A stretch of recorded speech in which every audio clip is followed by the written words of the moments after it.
up everyone, this is Anthony from Anthony's Customs, and for this review we're looking at the SH Figuarts White Ranger from the Mighty Morphin Power Rangers line. Now there's an interesting thing to note about this guy. The other Power Rangers that we've gotten so far, the Red and the Green Ranger, both have Japanese and US releases that are identical aside from the belt and the collar. This guy does not have that.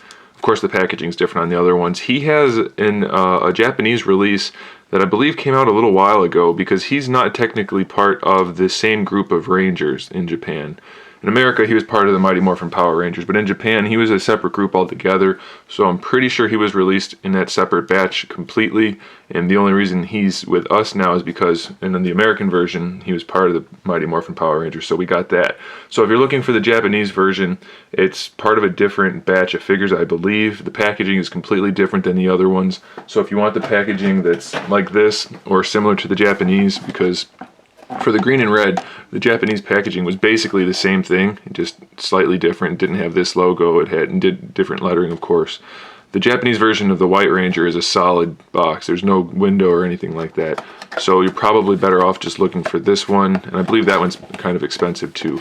So as far as the White Ranger goes, just stick with the Mighty Morphin Power Rangers version and you should be good.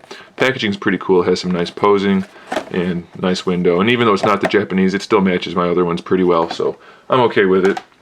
So here he is. He looks pretty good. Let's zoom back in so we can look at the figure a little bit closer.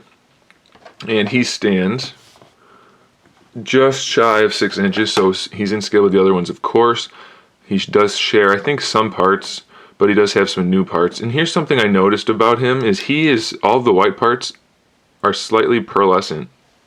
If it looks like the light's bouncing off of it funny, that's because it is. He's not just white. And I don't remember for sure if he's supposed to be pearlescent or not. I thought he was just white in the show. Maybe in the Japanese version he was pearlescent. I'm not sure. Maybe he was this way. I don't know. But it seems a little odd to me because the other ones are both flat colors. They're not pearly at all. But he still looks really cool, so I'm not going to complain about it. It's just something to note. And if you guys know better than I do, which is very possible, I'm not up on my Power Rangers information that much. If you know better than I do, let me know, and I'd be happy to hear that. So he's got some accessories, and this is kind of a disappointment for me because he doesn't have nearly as many as the other ones did. The Green and Red Ranger. I know the Green Ranger had a bunch, and I'm pretty sure the Red one did as well. It's been a little while since I did that, so I don't remember. But this guy only has a total of 4 hands. He has a fist for each side, and you can see that right there and right there. And then he only has 2 other hands. He's got the sword hand for Saba, and he's got an open hand for posing or for Saba or whatever. That's it. That's all he has for hands. And as far as accessories go, he's got the belt thing, which can come off, I believe. Yeah, you can just unpeg that. And then he has Saba, which is done really well. The detailing is fantastic. It looks great. It looks just like the life-size one I had when I was a kid that made noises. So they did a really good job with that. The sculpt work and the paint work is really, really, really clean. And you have 2 different blade pieces for that. You can have it extended or not, so that just pops off. Easier said than done. That pops off and then this pops in. And there you have it. So that's it for accessories, unfortunately. He's all out. Kind of disappointing because I thought he'd have some more hands at least, but he doesn't. And so in order to get Saba into the holster, actually, you have to take it apart and then put it together in the holster. And that's kind of big, so I probably wouldn't recommend doing that anyway because it really takes up a lot of space on his hip. It looks kind of odd, so I wouldn't do that. I would just keep it in his hand, which looks better anyway. So let's do that.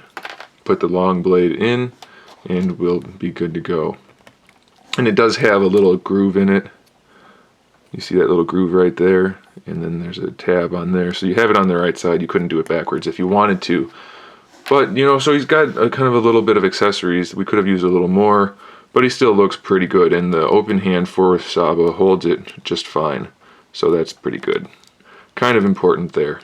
Alright, let's talk about paint apps. The paint apps are pretty much perfect. I don't see any real problems.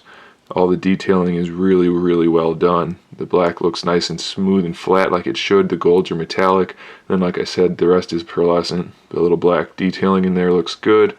The wrists could have been a little better. The black parts on the wrists aren't as clean as they could be. Same thing with the stripes for the bands on the biceps. And then the black on the boots, not perfect, but it's still definitely good enough, and I don't really have a problem with it. The articulation on this guy is the same as the other ones. The head is on, well, I don't want to pop it off, but it's on a ball hinge, so the head goes up and down all around. Then the neck is articulated as well. So you have pretty much anything you want to do, you can do.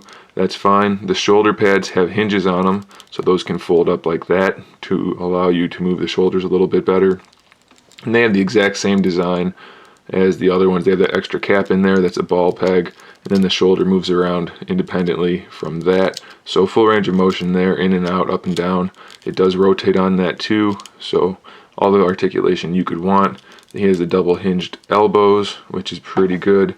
I noticed that just like the Dragon Ball Z figures, this upper bicep hinge doesn't work as well. It's really stiff, but it does work, so just be careful with that. And then the wrists have the ball hinges that swivel at the forearm and in the hand and are hinged. The hands on this guy are a little hard to change. I don't know what it is, but he's got this... the other ones had these little pegs too, I believe, but they're just... they take more force than they should, I think. I don't know why that is. The other ones didn't have that problem, but once you get them on, they do work. Just be careful with that. It's kind of a cool pose right there. Anyway, okay, so the upper torso is on a double ball peg, so it moves around. It is a little bit limited due to the chest armor, but it does swivel and lean back and forward, side to side. Not as much side to side as I would like, but it does work. And then the torso connects to the pelvis area on a ball peg. It's also kind of limited, but it's not too bad. It's mostly just for a swivel. You do get a little extra forward and back out of it, but not too much. And then the belt is a floating piece to hide that gap. It's kind of tight though. I think it could have been a little bit looser to allow for a little bit better articulation. But it's not horrible. And then the hips, we have these hinged ball pegs, so they go up and down like this, just like all SH Figuarts figures that I've ever seen.